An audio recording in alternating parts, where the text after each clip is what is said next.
Hujan deras disertai angin kencang menyebabkan sejumlah pohon di kawasan Tanah Kusir, Jakarta Selatan tumbang. Akibatnya sejumlah perjalanan kereta komuter lain stasiun Tanah Abang, Rangkas Bitung dihentikan sementara 2 jam.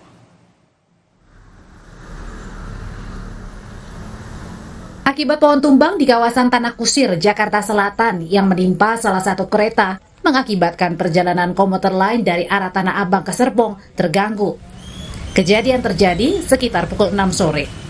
Para pengguna komuter lain yang saat itu berada di dalam kereta terpaksa harus turun dari gerbong dan mencari alternatif transportasi lain di tengah hujan lebat yang mengguyur ibu kota. Penumpukan penumpang juga terjadi di sejumlah stasiun, salah satunya terlihat di stasiun Palmerah, Jakarta.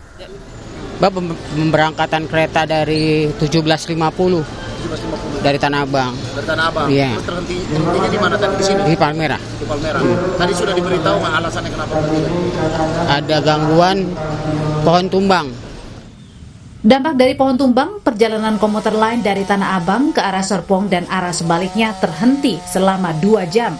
Petugas PPSU Kecamatan Kebayoran Lama bilang ada 3 pohon yang tumbang sehingga memerlukan waktu untuk membersihkan.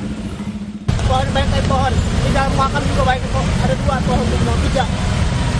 Dampak dari pohon itu gimana, Bang? Mengganggu lalu lintas, ya pasti bang. Kereta berhenti langsung. Kalau untuk komuter terganggu, Bang? Iya langsung listriknya mati. Perjalanan kereta baru kembali berangsur normal sekitar pukul 8 malam. Selain komuter lain yang terganggu, pohon tumbang juga mengakibatkan arus lalu lintas macet. Tim Liputan, Kompas TV.